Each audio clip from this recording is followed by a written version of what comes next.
This news just in. Honeymooner has been killed by a great white shark off the coast of Perth.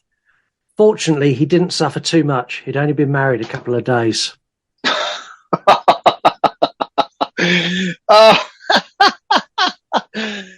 is the most relatable question, good joke you've done yet. My Dixie wreck. Guess we're ready for the show then. The writing is atrocious. Not a single joke come even close to remotely landing or being funny. Get a little bit of gasoline. I'ma make it burn. I'ma make it burn. I'ma make it burn. I'ma make it burn. I don't know why, but that is extremely interesting to me. I'm into that kind of thing. Get to the chopper. Sorry. I feel like we're so spoiled by the internet these days. Thankfully, this does wrap up quite quickly. Step back. You're gonna fuck up in a minute. I'm gonna set your place on fire. Let's get higher. How do you know about these people? And what the fuck is this pattern? This effect made me want to die. This couldn't make its mind up on what it wanted to be. Get a little bit of gasoline. I'ma make it burn. I'ma make it burn. Let's go. I'ma make it burn. I'ma make it burn. Hello, welcome to the show. My name is Scott. And my name is Mark. And this is the You Run Podcast Horror Movie Review. We are the show where you get to pick the movie, share your thoughts, and generally use us and abuse us as you see fit. We're basically sex toys for the podcast listening members of the horror community. I'm okay with that. Yeah, I wasn't complaining. We cover new releases too as they arise. We add games and guests to episodes, and we do special one-off episodes like Jaws vs. Deep Blue Sea, which is now only 1 week away. I'm excited, but I'm getting nervous because now we're starting to get the listeners' input. It is not as clear-cut as I may have believed it was going to be.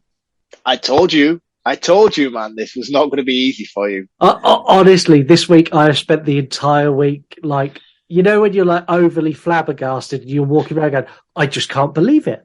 I cannot believe it. That has been me all week. Like some of the messages I've had and like some of the comments on posts, I'm reading it, I'm waiting for the punchline and there's no punchline. It's very, very depressing.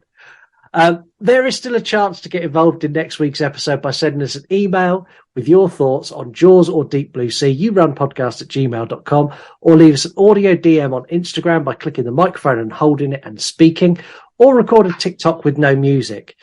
This goes for every week as well. It's not just this week. You can request a movie. You can tell us about your week. You can just do whatever you want. Go old school radio show and like call in and give a shout out to your mum and your nan. Like whatever you want. That would be brilliant. I would love somebody ring up and give a shout out to their nan, please. Yeah, don't be shy. Speaking of shout outs to your nan, I wonder who Mark's doing this week in recommended account. These segues are getting worse. I know. We are one step away from being an 80s radio show. I love it. I'm here for it. Recommended account of the week. So this week's recommended account is Steelbook Obsessed. Steelbook Obsessed is an account that showcases, obviously, the HD 4K Blu-ray release collection. Not only does he do it in a way where he posts photos and videos and stuff of his accounts, he also gives a breakdown and reviews of the films that he's previously bought. He's done one recently of the Fast and the Furious franchise where he's gone through every single franchise, every single film within that franchise, which is highly, highly entertaining. He's a very, very funny guy. The way that he describes these within reels is just brilliant. I've watched every single one of his Fast and the Furious episodes, reels, and I no longer need to watch the Fast and the Furious franchise. I've got everything I need to know from this guy's reels in order to know where I need to be in order to watch Fast X, which is the latest one. I haven't seen anything past 2, I don't think.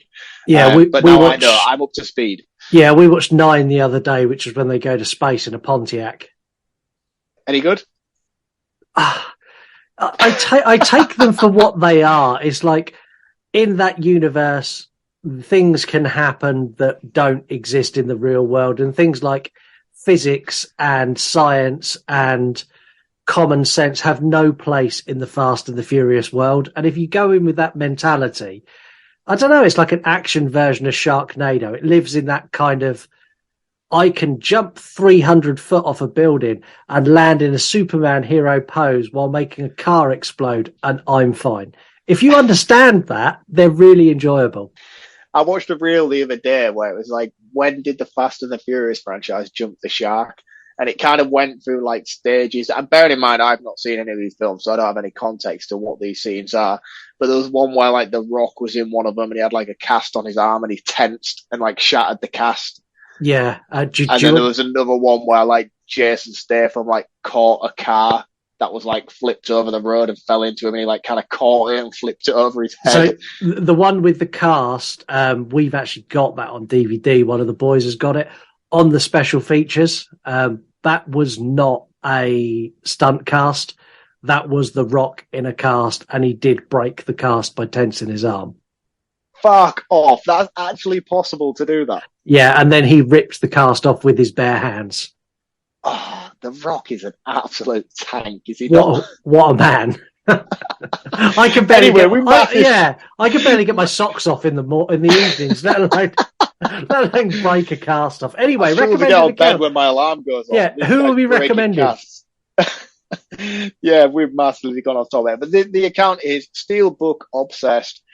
Really, really funny guy. His reels are incredible. And again, if you're a collector like myself, you will enjoy visualizing all of the stuff that he's hoarded over the years and continues to hoard. And he's reached that stage in his Instagram account now where he gets sent, like, I would love to be at that stage with my Instagram account where people like Warner Brothers send you releases of things before they're actually out. So like he's like recently put up a reel showcasing the new Transformers box set where it's got all the Transformers films in, which isn't out for like another month, but he's got like an early release sent to him directly from Warner Brothers, and he's basically gone through and shows you the discs and the inside covers and all the rest of it.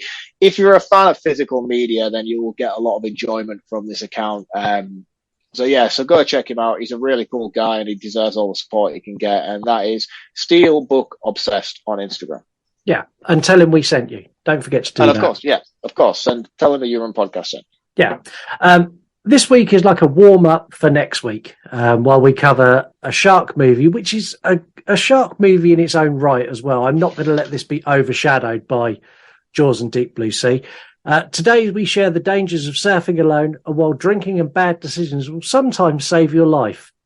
I'm positive that we're going to talk about the depths of the ocean, the cast, the CGI shark contained within this movie. But I could be wrong. We may just paddle around the shallows. Dude, you're getting worse. Stop it. Hey!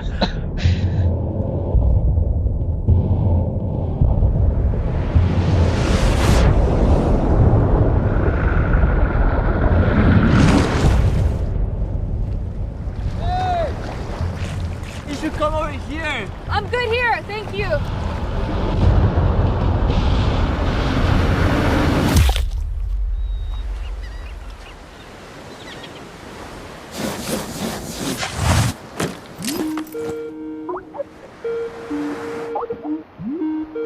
Hey sis, Hey! I just want to let you know I made it here. Mom was right. It took forever to find, but it's perfect.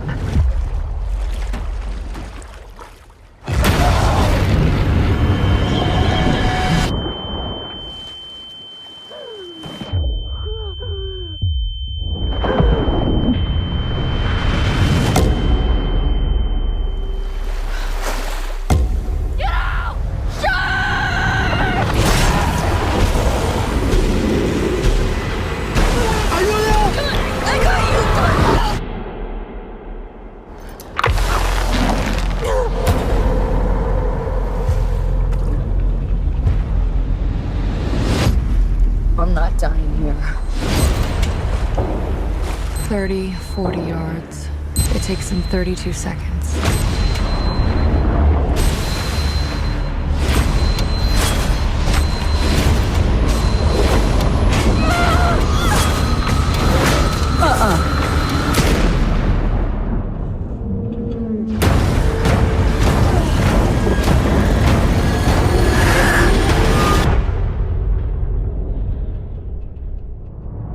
listeners and online sites score the movies first. Listeners have scored this a 4 out of 10. IMDb coming in at 6.3 out of 10. And Letterboxd give this a 3 out of 5. All of these are lower than I expected. Listeners on this have been brutal. Yeah, I'm really shocked by those scores, I'll be honest. Really shocked. Like, I was expecting this like up in 7s and 8s and 9s. Yeah, me too. But yeah, like some people like barely moved the slider at all. Wow. Yeah. I think this is the most grounded in reality in terms of creature feature shark films that we've had in recent years, I'll be honest. Yeah, up until probably the last... Oh, yeah. Yeah, we'll get to that. Yeah, we'll get there. The movie begins and we meet Nancy. She's getting a lift to the beach from a local named Carlos. She's scrolling through her phone of pictures of her mum and her sister and showing Carlos the pictures of the beach where her mum went to, which is the beach she's trying to find. I love how they display technology in this movie. It's like a hologram that hovers on her lap so we can see what's going on without the need for the camera to zoom right into her phone and lose everything else around it. I think it's brilliant. Yeah, it looks really, really good. I like the way that they do this quite a lot throughout this film. They use stuff like when she's looking at her watch or when she's voice calling and video timing with families and friends and stuff like that. Like they give basically like a Zoom call aesthetic to it where it pops up alongside the actual events of the film. I think it's really, really clever without flashing back and forth between the two. It's a cool technique that they use throughout. Yeah, I really like it. She explains to Carlos that her friend who was supposed to come with her is hungover and smelling of beer and bad decisions. We've all been there. I'll be there tomorrow morning. They arrive at the beach and Nancy thanks Carlos and tries to give him some money. And he refuses and saying, look, he's local. He lives just around the corner. It's not a problem for him and he likes to help. We now see Nancy get changed into her surfing attire. And I'm not going to pass comment on the best thighs in the world. Instead, we're going to move seamlessly into the next scene. Are you sure? Yes.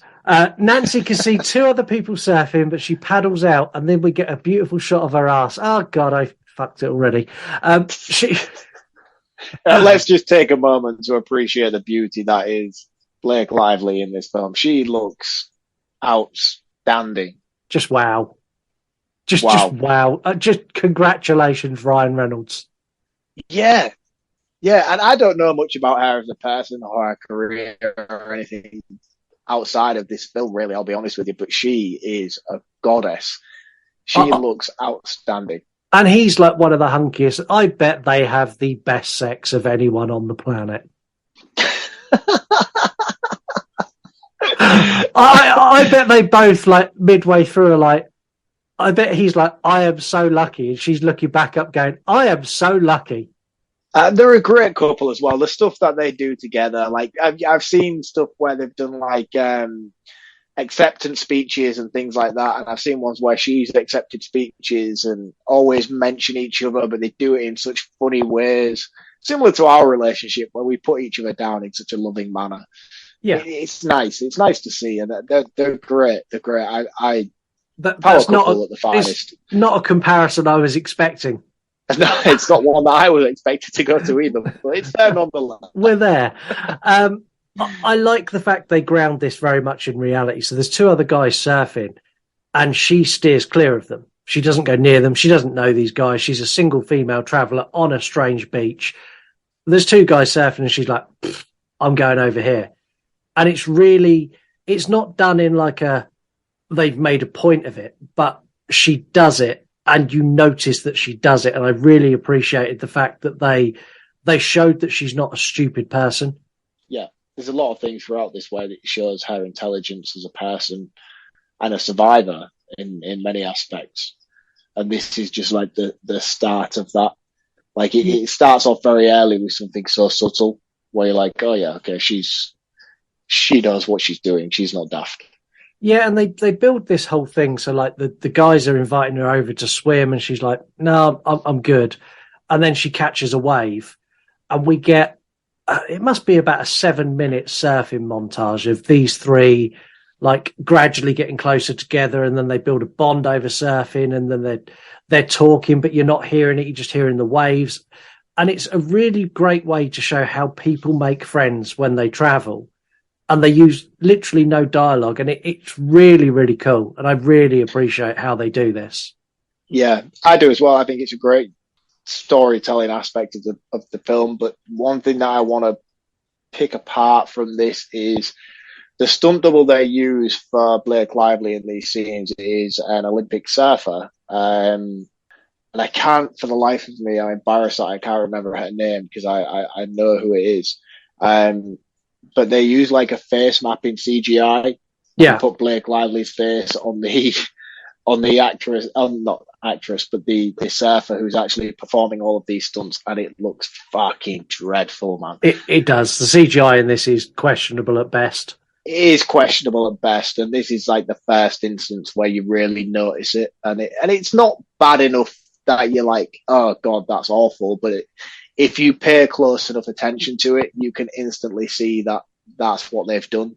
Yeah, it's it like doesn't look great. It's like a real filter. Like as she moves, it kind of like jutters a little bit. Yeah, and I think they'd have just been better off just sticking with using her as a stunt double, and then in these scenes, just maybe out focusing slightly, so you couldn't particularly pinpoint her face. But instead, they do close-up shots of her riding underneath waves and stuff, and it's as you say, it's got like a Snapchat-esque filter to it, and it doesn't look brilliant. No, it doesn't. Nancy takes a quick break, and she sits on the beach and she continues to look at pictures of her mum. And this is where we see her mum go from all these wonderful shots of a very healthy mum to her receiving care for cancer. And this is where she gets a call from her family. And we realise that at this point her mum's passed away. It's her sister who calls, and her sister's like, when are you taking me surfing? How's your trip going? And the dad like takes the phone and he's like, you need to come home. You need to go back to medical school. You need to basically sort your fucking life out. I know your mum's died, but get your shit together.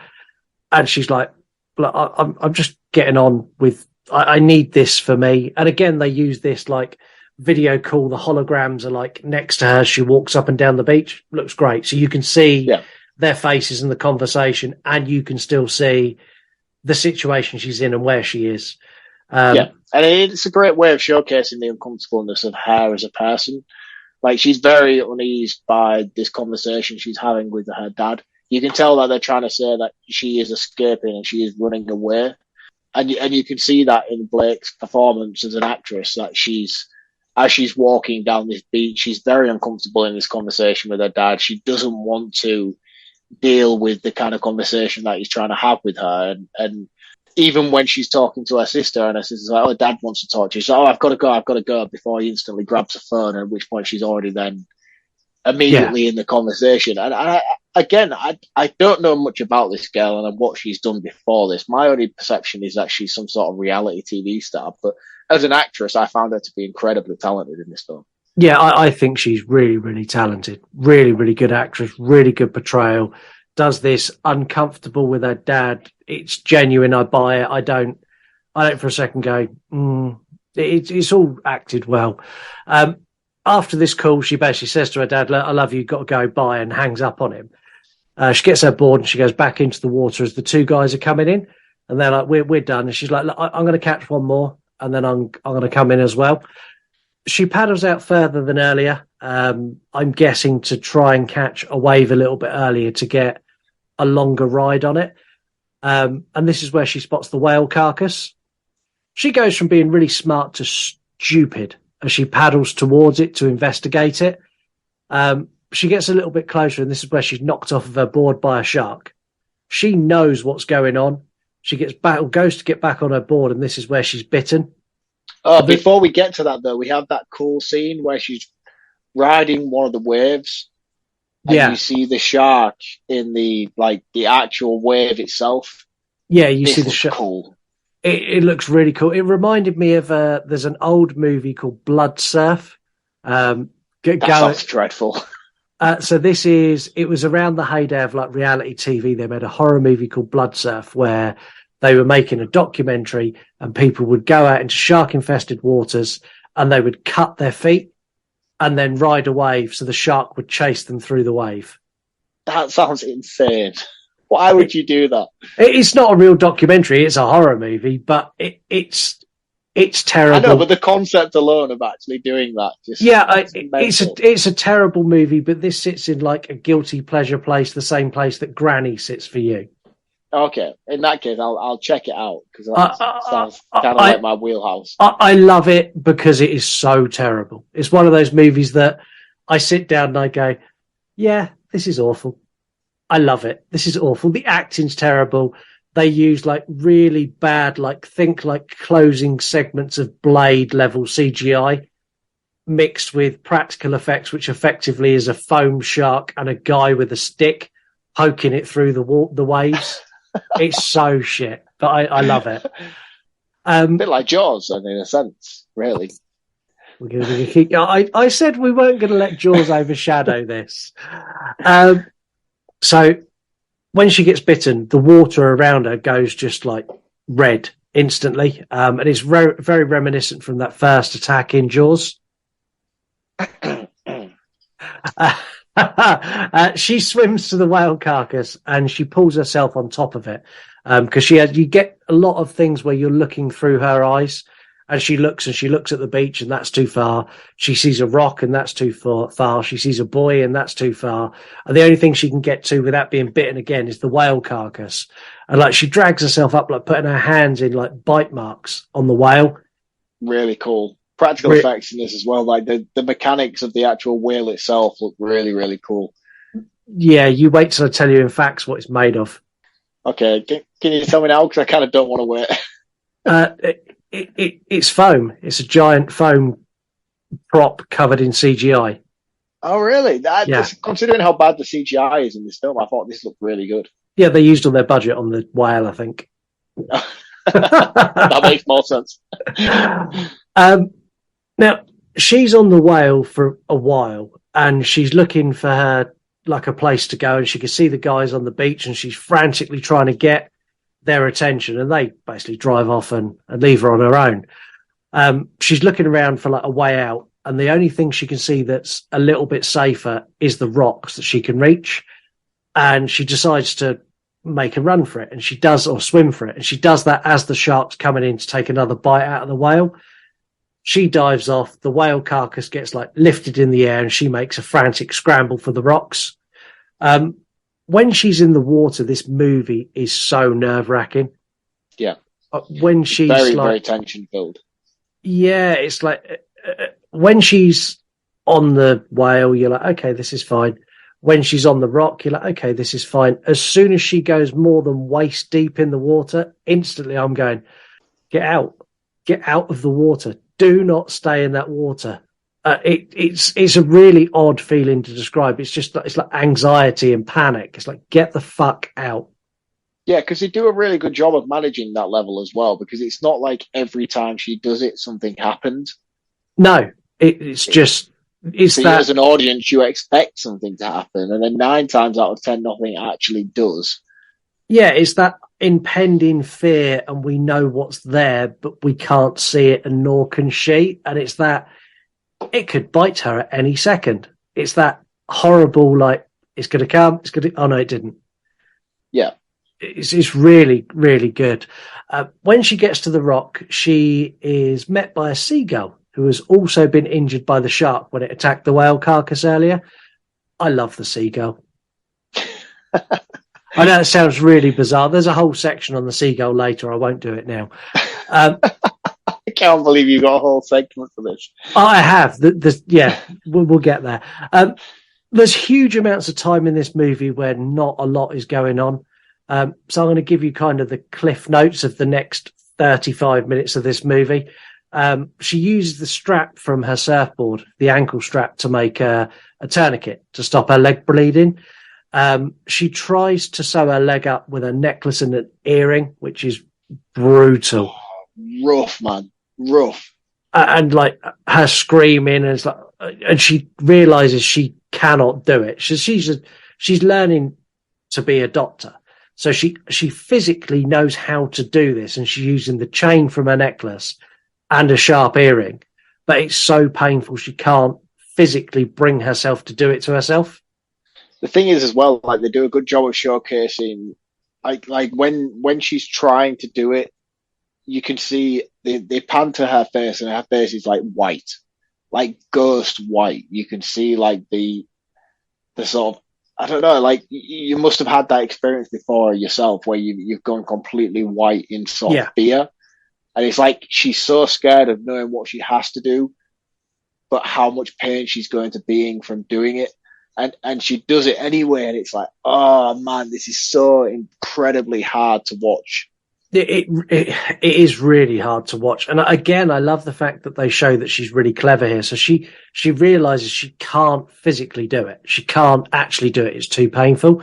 So she rips the sleeve off of her wetsuit, and she basically pulls that up over her leg to hold everything in place. It's so clever.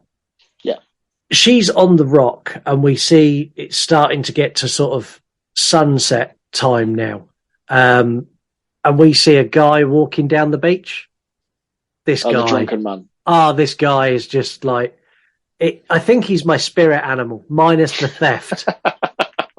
This guy's, I think we can say he's slightly overweight or morbidly obese, whichever you'd rather.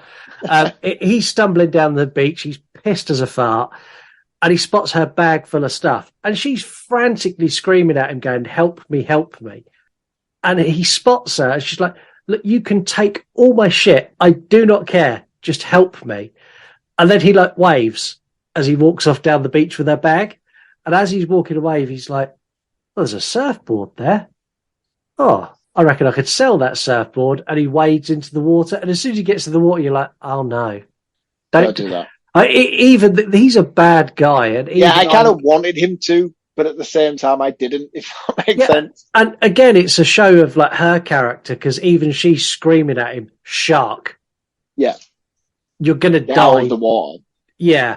I love the way they shoot this. So you've got what you see it from her point of view. So you see the wave come up and he disappears. The wave goes down and he's there. The wave comes up and he disappears. The wave goes down and he is still gone. Yeah. Because the shark has got him. And the next thing you see is him pulling himself onto the shore, almost ripped clean in half. Yeah. And again, I was like, this scene in particular, I was like, is that possible? No, the shark would have eaten him. He'd have died in the water. But I mean, not based on necessarily what sharks do, because 9 times out of 10 when they bite humans, it's more just for taste than it is actually for consumption, which again, I kind of guess throws into the whole actual narrative of this film into to a little bit of a loophole. But for me, the state this guy was in when he crawls onto the beach, he literally is a torso. Yeah. I'm like, would you be able to do that? I don't know. I think I'd be flailing my arms in swimming motion until I died. I mean, me personally, I think I would be dead. So... I'd be dead. I think if it was that close to a great white and I knew it was going to bite me, I'd probably actively try to put my head in its mouth, because that's going to be the least painful way to go. I just think, like, at this point, he's clearly dead, and then he's like crawling on the beach, and he's just arms and a body, and that is it. And like, you can see the bottom half of him, but they are clearly detached from one another, barring a few innards. And it's like, I don't think this would really. It looks plausible. cool. It looks amazing. Yeah, but yeah, it's do you know what you do if a shark attacks you? Seriously, you stab it in the eye. No, you hit it with your stump, because that's all you're going to have fucking left. But the reason why I bring attention to this scene in particular is because everything that up until this point is so sort of grounded in reality, that when this scene happened on the beach, I was like, I'm not really sure that fits. No, I don't think it does. And there's a couple of bits that don't fit in this, especially as we get to the closing act. We get nighttime now, and she wakes up in the morning, and her surfer buddies are back. And I was like, oh, she's going to get rescued. They're coming in to surf and paddle, and they're paddling into the water, and she is going mad. I forgot to mention it earlier. So one of these guys is wearing a helmet with a GoPro on, and he was wearing it the first time, and they're paddling out, and she is literally screaming, "There's shark, don't come in, you're going to die." And I love the fact they're so blasé. They've obviously surfed here numerous times. They're like, there's not a shark here. They literally say there's no sharks here, and they're like laughing, and like instant karma, and the best shark shot of the movie. The guy who's like, "There's no shark here, don't be silly," gets taken out by the shark coming up from underneath and doing that like breach attack, the way they kill a seal. Did he do that? Yeah. That is how they hunt from below. They come up and they breach the water and lift their prey into the air. They're terrifying animals. Yeah, that's really cool. I didn't know whether that was just an effect thing or whether they're just doing it for the sake of the film. But that's haunting if that's actually what they do. Yeah, watch Shark Week. They done something on. They do it on every Shark Week. They get a surfboard and they cut it into the shape of a seal, and then they drag it through the water where there are sharks, and you watch these sharks go, I don't know, a good 5-6 feet out of the water, and these things are like 12 meters long. They destroy the surfboard. They've got like a GoPro mounted on the underneath, so you see the full thing, the shark coming up, and then crush it. So cool. Man, you should not play with this kind of animal. No, this is not a cat. Do not try and pet it. Did you see the video I shared the other day with the woman who inadvertently swam with the biggest great white ever caught on camera? I saw that, and he was like, "Oh yeah, these are the most friendliest creatures on the planet." I was like, "That does not look friendly." No, so that was a group of divers who were off the coast of South Africa somewhere, and they were just going for a dive, and this ginormous, like 27-foot great white shark just casually like swam through where they were diving and didn't bite them or anything. And there's bits where they hold on its fin and it pulls them through the water. And that's incredibly this insane. thing can swallow them whole. And they're like stroking it. They're stroking it like it's a dolphin. It's like, leave it alone. Yeah. Do not tempt fate. All that needs to do is like turn sharply left, and you have lost your bottom half of your body. I know, man. Fucking idiots. Some people don't deserve to live. I love the guy who's like left, the one who's got the GoPro, because as soon as he sees his mate's been taken out, he paddles like fuck. Yeah, he is off like the clappers. Yeah, and the shark takes him down as well. And we think he's dead until he pops up right next to the rock, and he's reaching for Nancy to help him back on. And she's pulling and pulling and pulling. And then all of a sudden the water goes red and he goes under. And it's like, oh, the concept of this movie is terrifying. Being stranded out on a rock with a shark circling you and you can't get back. Yeah. Like I always describe this film as 127 hours with a shark. Yeah. Like that's how good it is in terms of the sort of survival aspect of it. Like 127 hours, for those of you who don't know, is the film which has what's Seth Rogen's mate called? I will always know him as Harry from Spider-Man. Yeah, he plays Harry in Spider-Man. He basically gets trapped in between a rock and a hard place, literally. And he has to cut off his own arm with a penknife, which is a real life story. It's an actual take on what actually happened to some poor gentleman. But that is so grounded in reality that when you watch this film, you can't help but compare the two, because they are the same sort of approach, really. Like Hare stood on this rock trying to survive feels very... It's not a shark film. It's more of a survivalist film, in my opinion. And the shark is like the byproduct of the story. Yeah, it is, and it really does focus on her and like how she tries to overcome everything. Like when the guy gets taken down, it's not long after his helmet with the GoPro pops up, and she's looking at that, and she's like timing the shark, because the shark is circling, and she's timing how long it takes from the shark to go past her and get back round again, because she wants to go for the GoPro. I didn't understand why, but when it comes full circle, it made so much sense. And I was like, you're so clever. I would never have thought of that. When it takes the turn, she works out she's got 32 seconds. And these are the most nerve-wracking 32 seconds in any movie ever.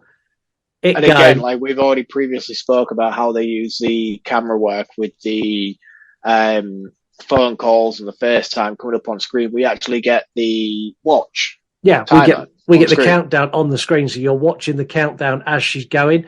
And there's no way you get down to like 3 seconds and she hasn't got the helmet and she's fucking half her body's in the water and you know the shark's coming around the rock and you're like, you're going to die.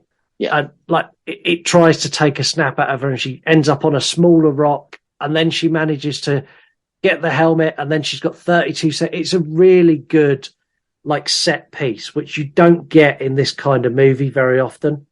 No. It's a set piece of horror and it works so well. I mean, she gets like to the last second as she pulls the GoPro and gets onto the big rock as the shark kind of just pokes its head above the water and would have taken her arm off. It's so cool.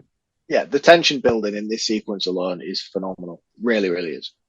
Yeah, and what she does next, this is where my mind kind of went, wow, you're so intelligent and you've thought this through. She wanted the GoPro because she records a message to explain the situation that she's in. She also records basically a goodbye to her family. She then throws the helmet as close to the shore as she can, knowing that the waves will take it onto the beach. Yeah. I'd clever. never have thought of that. No. And like watching it, I'm going, the fuck do you want the GoPro for? What's the GoPro? What are you going to do? Video the shark eat you? What's the point? I was so like, first watch, like, and almost annoyed with her that she's expelling all this energy and like bleeding into the water through her wetsuit covered leg. And I was like, why? Yeah, I mean, bear in mind, we've been, we're 36 hours on this rock now. Yeah. Based on what I would assume where we are with the time frame. I would have already just given myself to the shark. I'd have been like, fuck this, it's cold. Night's come in, I'm freezing, I'm wet, I've had enough now. 100%. I'd have swam. Finish me off. I'd have swam for it by now. I don't think I'd have swam for it. I'd have just dived in head first and just be like, head me now. Dived onto the shark's back and grabbed hold of its fin. Yeah, hey, we've seen it done before. This is true. I've skimmed one of my favourite plot points, and I said it gets its own special section. This is the special section for the loving relationship with the seagull, who's actually called Steven Seagull. Amazing. Absolutely amazing. This legend deserves an Oscar for his performance. It's a real bird. He's actually 3 birds, but all of the listen, hear me out. All of the close-up work all comes from Steven himself. So for the shots when he's just on a rock, that's like bird number 2 and bird number 3. When he's doing something that's important, that is Steven.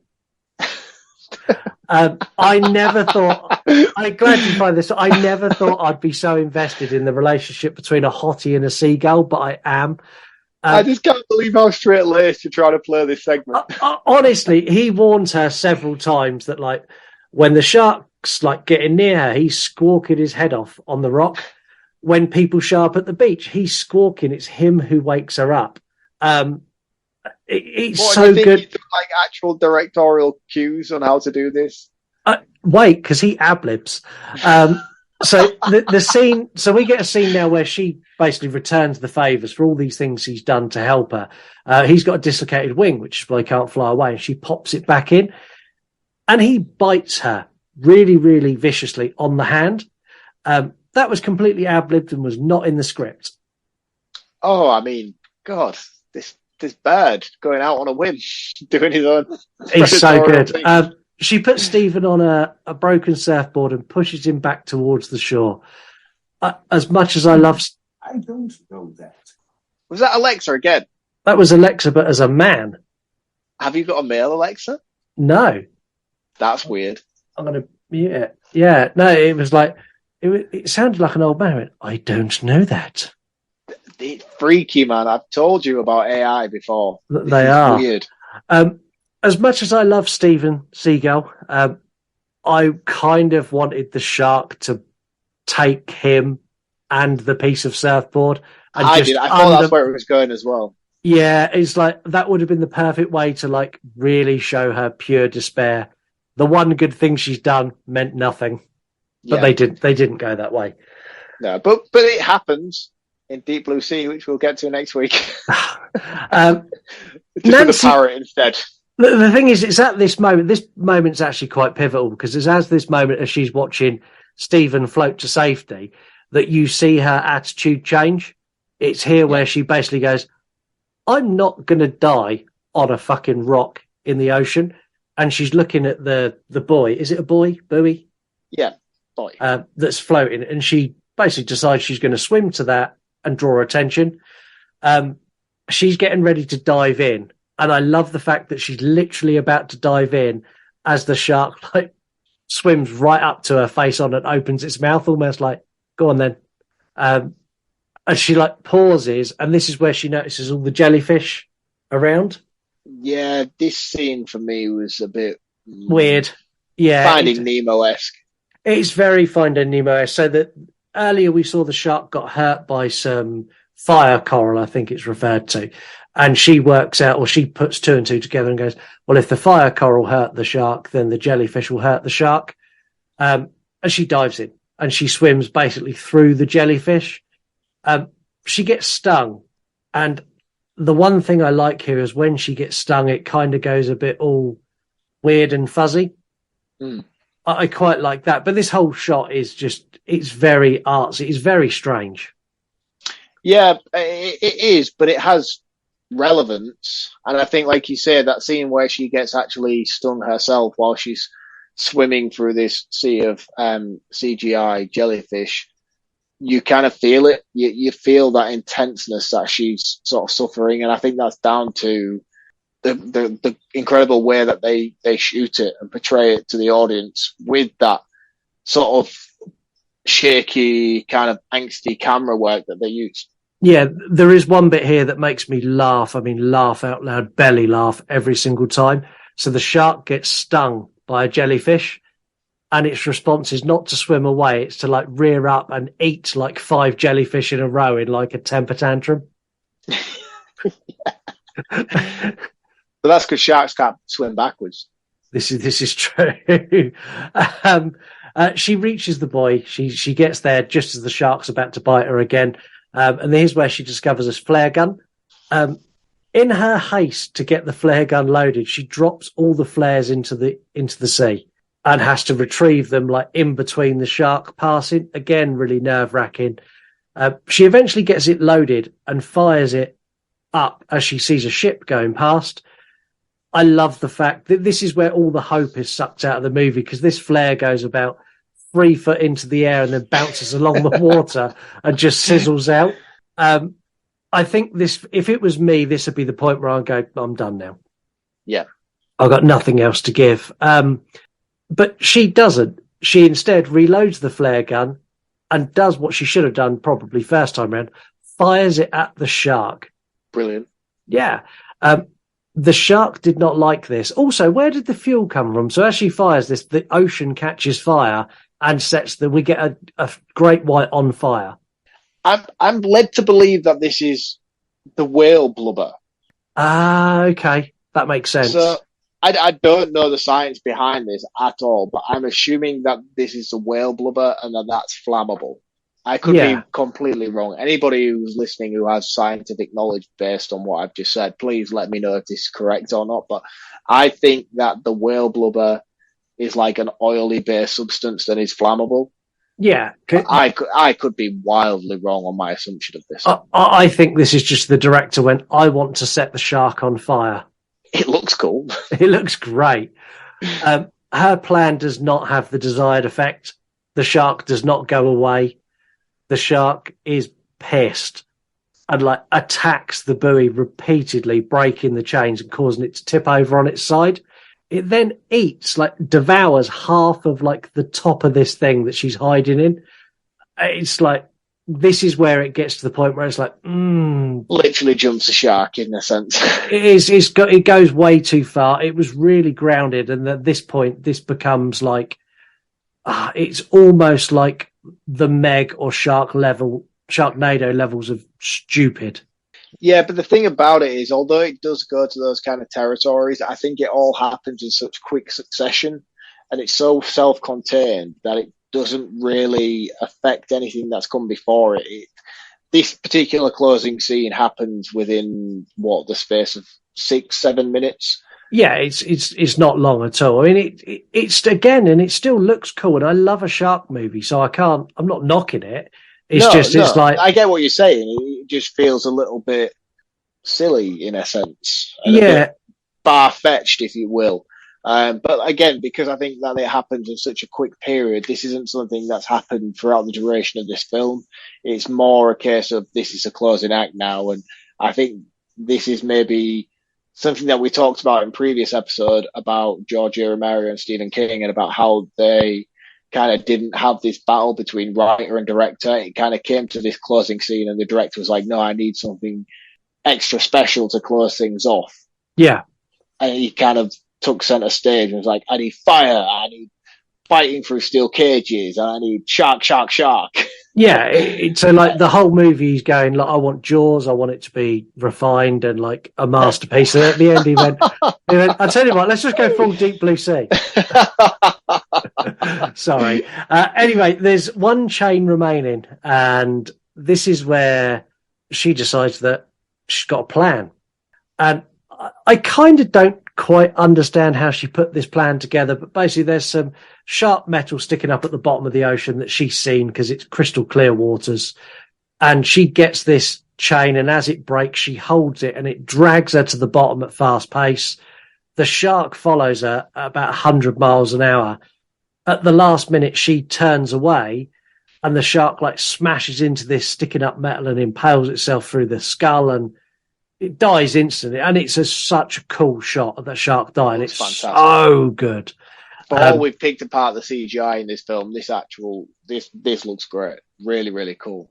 Yeah. And the logic behind it makes sense. I mean, I think with the boys, they kind of float, and then the weight they have maybe floats about halfway down between sea level and ground level. Yeah. So then obviously once it's detached from the buoy, the weight itself is going to sink to the bottom. So she knows the chain's going to break, and as it does, she grabs hold of the chain, and that pulls her down. Yeah, and that chain's going to weigh a ton, and that will pull her down really fast, and it does. Yeah, but the only thing that came into my mind in this instance was I've been on holiday and I've been in swimming pools and all the rest of it.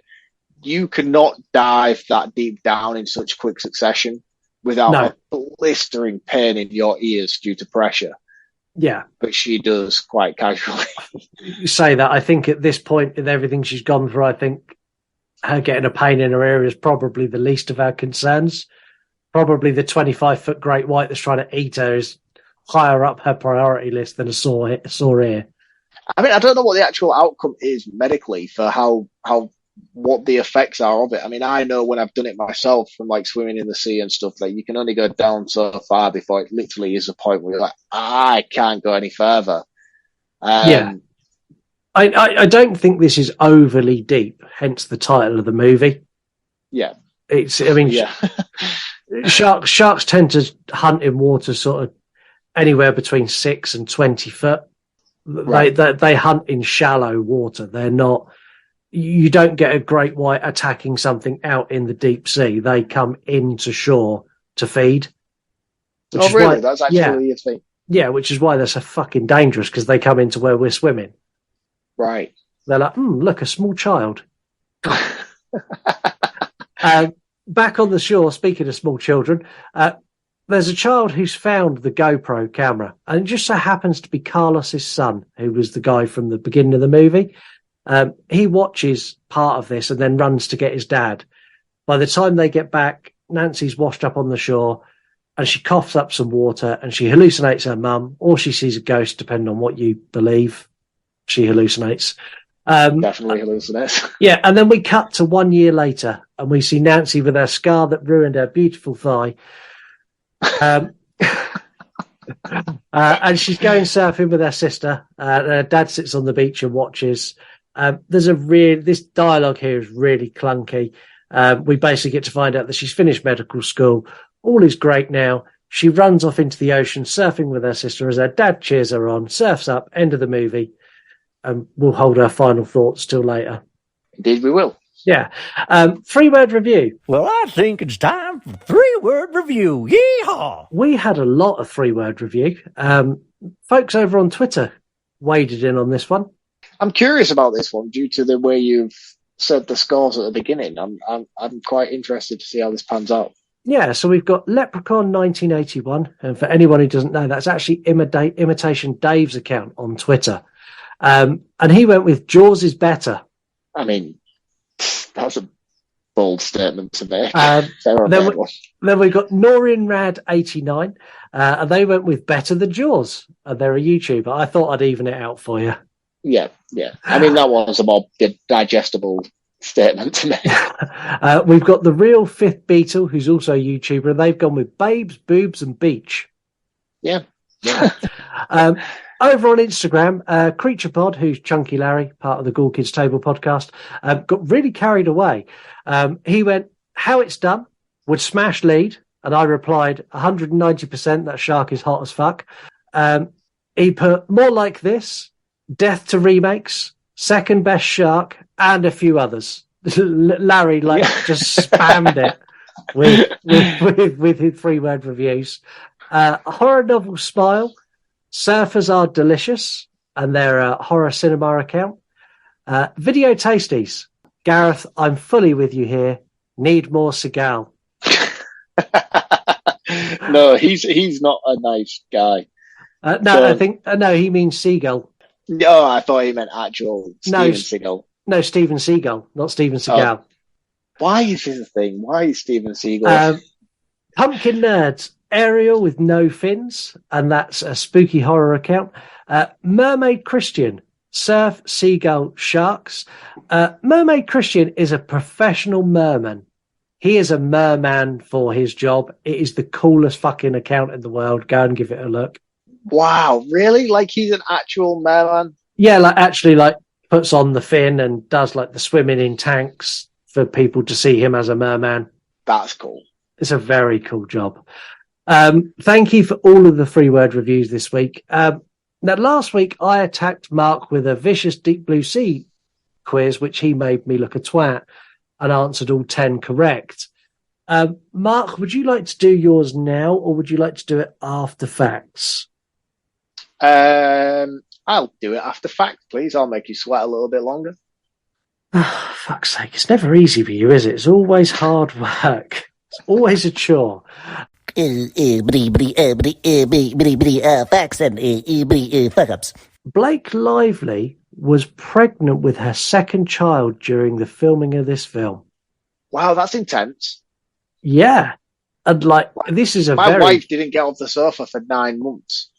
This is a very physical movie to be. Yeah, just insane. She only had a stunt double for surfing scenes, so she can't surf. She did paddle out, so she'd done all of that, and she had a stunt coordinator who was a professional surfer called Isabella Nichols. She taught her how to basically paddle out, how to wax a board, how to put the leg strap on, and to make everything look authentic. But she didn't do the actual surfing, partly because she couldn't, and partly because she was pregnant and didn't want to learn to surf while heavily pregnant. Well, not heavily pregnant, but while pregnant. And I get that. Which makes sense. When the chains break on the buoy, it would not tip over. So that thing's designed to be upright all the time, whether it's got chains on it or not. That was a director's choice because he needed it to tip on its side. Yeah. The dying whale, we spoke about this earlier, was a mix of CGI and a styrofoam prop. I think that's really, really cool, though, because it didn't look unauthentic in any sense. No, I would say that's probably one of the best looking effects in the movie. Yeah, apart from the scene where you see her trying to stitch up the wound on her leg. Yeah, that's really good. I don't know if that's CGI or practical, but that looks great. I think that's practical. It has to be based on how good it looks. Blake Lively revealed in an interview that she's terrified of sharks in real life and that she's never seen Jaws because she's too scared of it. She don't want to watch Deep Blue Sea then. The initial script featured Blake Lively talking much more to the seagull. This was changed by the director because he said he wanted it to be basically less Snow White and more about her. So she had scenes where she had full-on one-way conversations with the bird. They should have kept all of those in. I know, I disagree. I disagree. The stuff that featured Stephen was a little bit too on the nose for me personally. And again, that's only because I'm saying that how grounded everything else is in this film. I think like they managed it quite well. The balance was there enough for me. I think had they have dived into it a little bit further and like expanded, fucking hell, it sounds stupid saying this, the relationship between her and the seagull, I'd have just been a little bit more tuned off, I think. Shark skin is too tough to be affected by jellyfish stings, and they're actually part of a great white shark's regular diet. So her swimming through the jellyfish, the shark would have gone, oh, look, I get a starter and a main course. Well, that's annoying. Yeah, I fact check before you do things like that, please, filmmakers, because that. Blake Lively named the seagull Steven Seagal. She comments that she had a real relationship with this bird, and the director commented that their relationship was complex, and there was many scenes and hours of outtakes with her and the bird equally fucking things up. Man, I don't know why this bird is such a hot topic on this episode.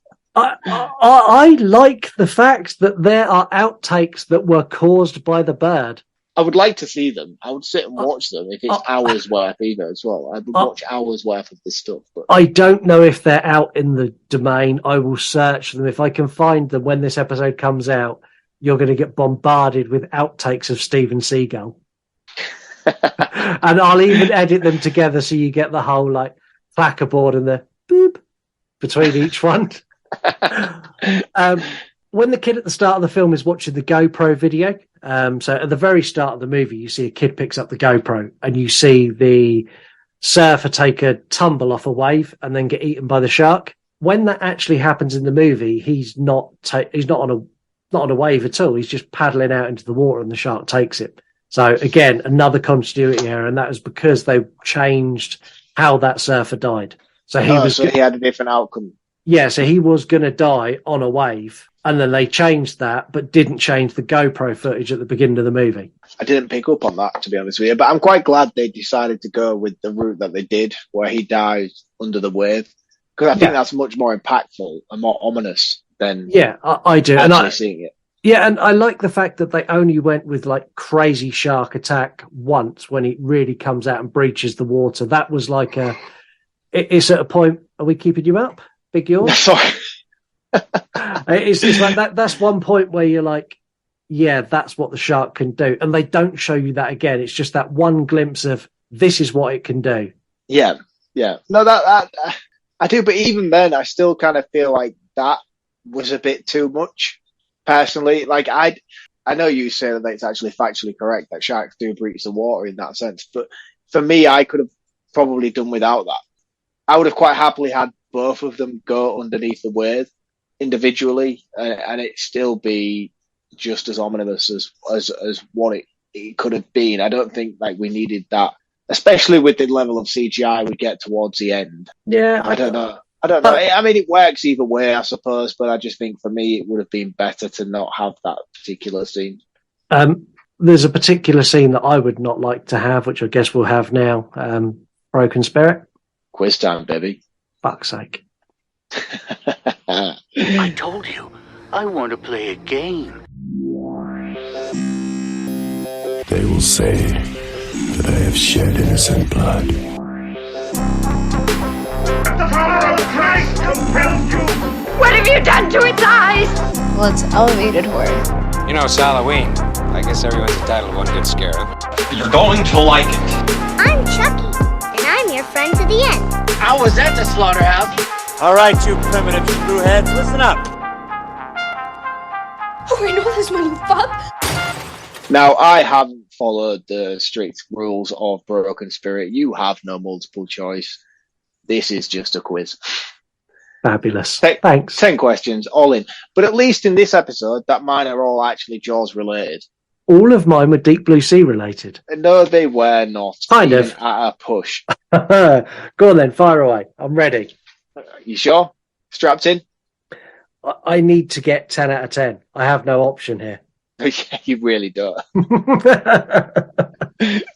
Even based on what the outcome is here, this is going to dictate the rest of next week's episode. Yeah. Because no matter what facts or shit you throw at me, it's going to be a case of, yeah, but you don't know this film very well, do you?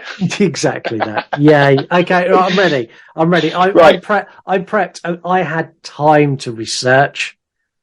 Yeah, well, I hope it worked out for you, man. I really do. So do I. Just know that I had no time to prep and did it all off my own back. Anyway, question number 1. What year was Jaws released? 1975. Ooh, he's in there already. Question number 2. What is the name of the island Jaws takes place? Amity. Amity Island.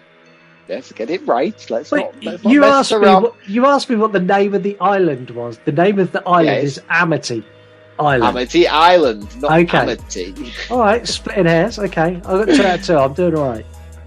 Question number 3. What was the name of Quint's boat? The Orca. That is correct. Well done. Ooh. Is it Orca or is it the Orca? It's Orca. How pedantic are you going to be with my responses? As much as I need to make sure you don't get 10 questions right. Okay. Question number 4. What type of shark was discovered by the fishermen that turned out not to be the real shark? It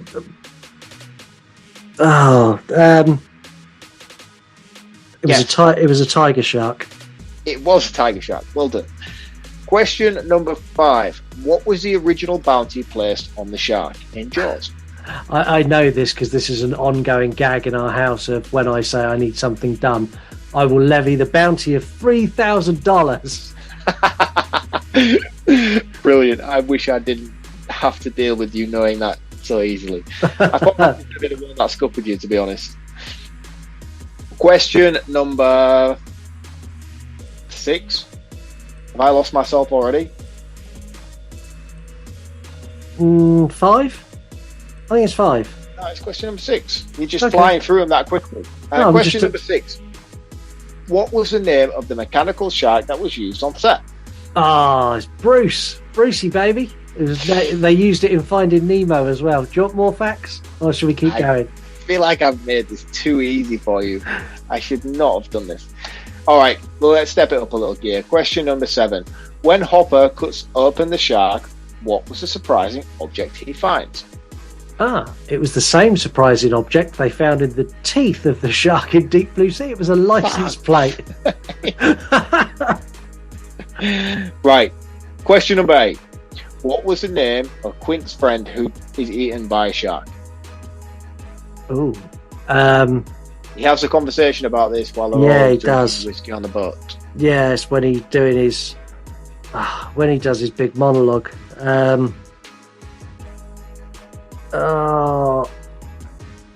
know the surname is Robinson because it's all a internal gag about Robinson Crusoe. You're not getting any help from me in this one, I'm afraid. No. Harry. Herbie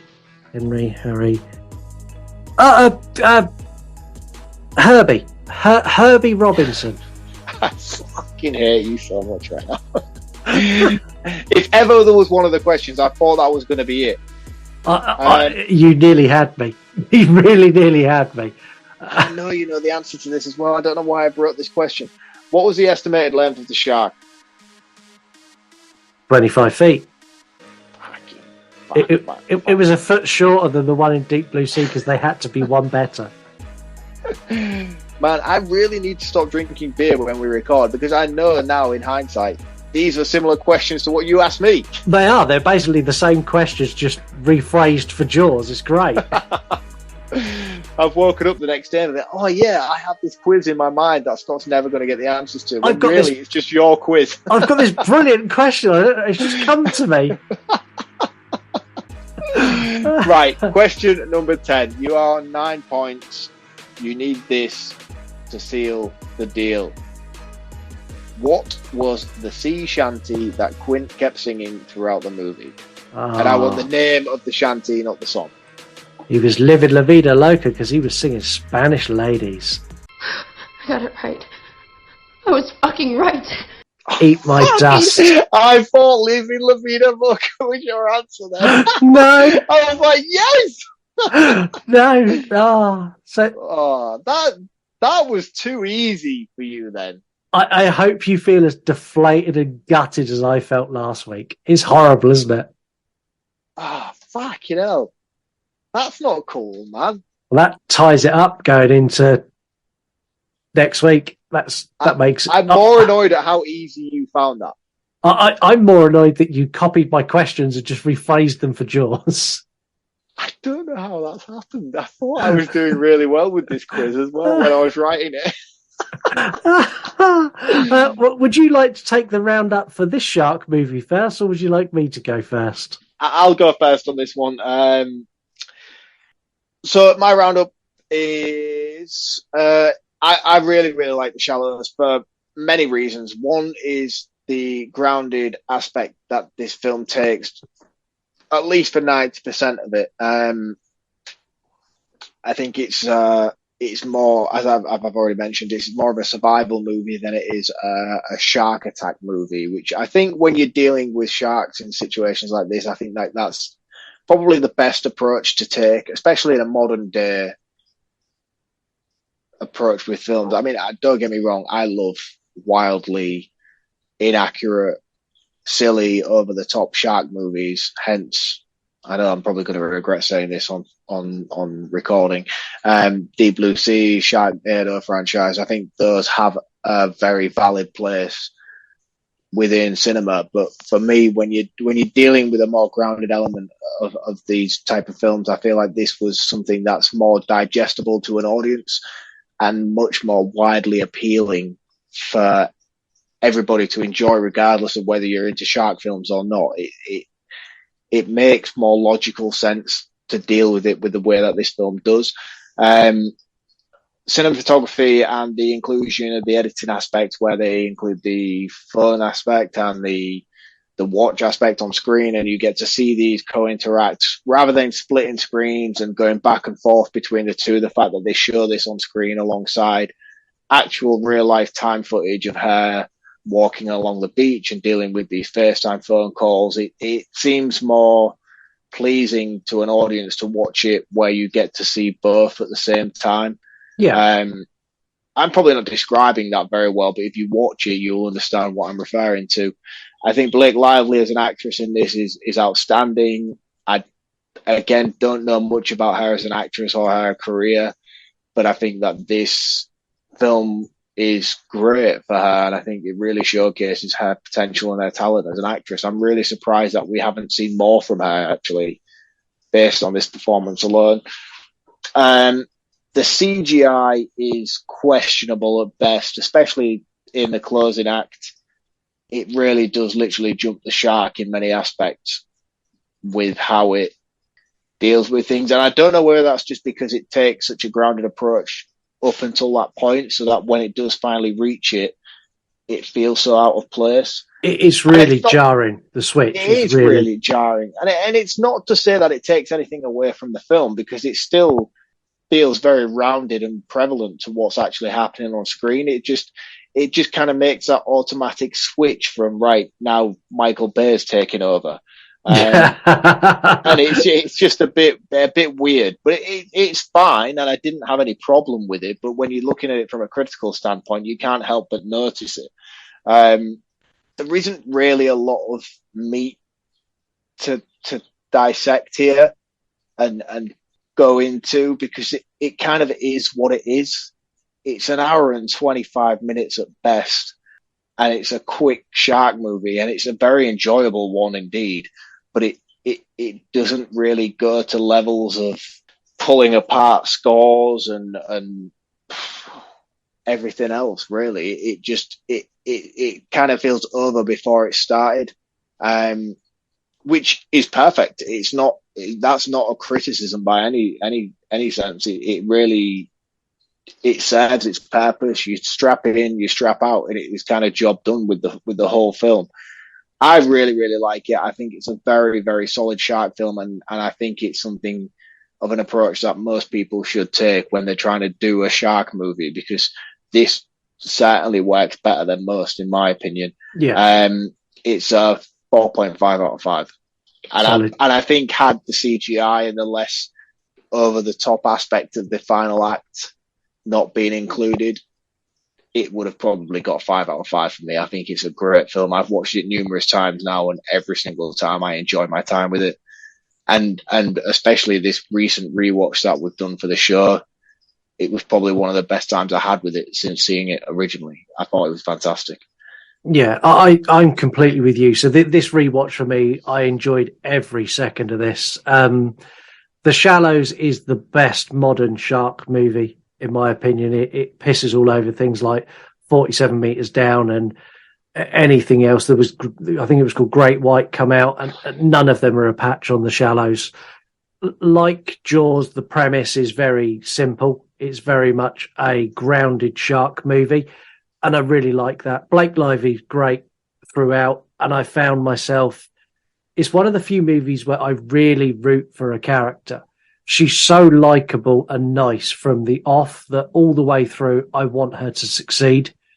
The addition of Steven Seagal is incredible for me.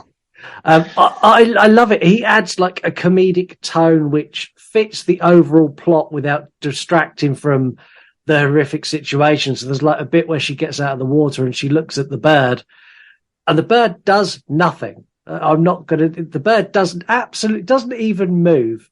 But her her reaction to the bird is like, yeah, I know that was stupid. And then the bird turns, and it's almost like the bird looked at her and went, you're a fucking idiot. And she went, yeah, I know. And the bird went, good, and turned away. It just gets little smiles out of me all the way through. CGI shark does not look the best, but it's not a huge issue for me. I have an issue with the over-the-top final attack from the shark, but overall they're minor gripes. I will watch this again, and this is the best outing for a great white since 1975. It's a 9 out of 10. There's a lot to digest in what you've just said there, I'll be honest. Well, I don't think there's anything to digest there. I mean, it's probably the best shark outing since 1999, but yeah, I get where you're coming from. I said it's the best outing for a great white since 1975. Obviously, the shark in Deep Blue Sea, that's not a great white. That's a mako shark. They're the same thing, man. They're so not. Right now, I've just realised that how deep you're going for next week, so I need to be prepared. I set that up perfectly. And I was so glad you just stumbled into it with a smile on your face. Fucking hell, somebody called Dr. Scott. Jesus Christ. In the UK, you can rent this everywhere. I chose Amazon Prime. In the US, you can get this free with ads on Tubi, and you can rent it everywhere else. Let's do Guess the Year. Again, do we need to pause? Yeah, we need to pause because again, we haven't. This is the last one. Oh, this is a final. Yeah, so next week the winner gets announced. Can I pick the year? Yeah. All right, now there's pressure. 19. I might just leave that in. No, you can't actually leave like the year in. Yeah, you have to bleep the year. No, I'm really tempted to leave that in. Some good movies out that year. Good Will Hunting come out that year. I love that movie. Yeah, some very, very good movies. I'm going to go with... Right, so my movie from this year is Good Will Hunting, starring Matt Damon and Robin Williams. Matt Damon. Isn't it mad that movie has now made that a thing? It's still a thing now. Matt and Trey Parker are geniuses. Let's be honest. Yeah, they really are. And my song is Tub Thumping by Chumbawamba. What a cracker of a song that is. Yeah, I'm not singing it this week. We'll be singing when we're winning. Yeah, okay. And my movie quote is, it means buckle your seatbelt, Dorothy, because Kansas is going bye-bye. Okay, good. I think I know that one as well. We'll talk about it off air. Next week, we are back with the battle for the ages as we pit Jaws and Deep Blue Sea against each other in a fight to the death. Sounds quite ominous, that. It does, and you've made me a little bit nervous this episode. I'll be honest with you. I feel like you have been prepping this for some time, whereas I'm like kind of hoping I could just wing it. I feel like now I have to prepare, massively. Do you remember when we first started digging at each other about these movies? My prep started then. So about 18 months ago, my prep for this episode began. Don't forget to leave us To be fair, though, mate, you are 1-0 down. I am. Need this. Yeah, we'll talk about that next week. I'm still bitter about that, but we'll talk about that. Don't forget, leave us a 5-star review on Apple and Spotify. It really helps grow the show. Buy a t-shirt from our website, yourunpodcast.com. Tell your friends and family about this. Follow us everywhere at YouRunPodcast. If you don't want to follow me and just want to follow Mark, it's at MW_horror_reviews, or exactly the same, but _VHS, and that's on Instagram and TikTok. We will catch you in a week's time. But until then, what does an 8,000-pound mako shark with the brain the size of a V8 engine and no natural predators think about? Well, I actually know. It thinks about swimming with bow-legged women. Brilliant tie-in, by the way. That's brilliant. I had to just put the two together, and you will not believe the hours I spent to find 2 quotes from those 2 movies that worked. Well, I applaud you. If it wasn't worthwhile for the audience, I thought that was fantastic. Oh, good. See you all next week. Cheers, guys. See you next week. Before we forget, you want to die tonight? The cheaper, nastier, the better for me. Would you have stayed after this? Sorry, man. I was completely off guard there. He's in his coffin. He's the undead. This was the best bit of the film. This is not the last time someone's going to steal your man. Yeah, Mark's not a nice guy. But you didn't notice this scene. It looks like he's got an extra leg. Yeah, I've got nothing. I've literally got nothing here. Surely that's even worse. The more listeners we have, the worse that's going to be. Yeah, but I will just get a new phone. Oh, I tell a lie, actually. Yeah, because we used to have teletext. Art the Clown makes Michael Myers and Jason Voorhees look like pussies. I can only assume that this was due to budgetary reasons and they couldn't afford enough extras. Are you going to have Buster Rhymes in your list of characters? Mate, I can't believe you don't know Idle Hands. I'm going to ram my foot down his fucking throat. It was awesome. It fucking wasn't awesome.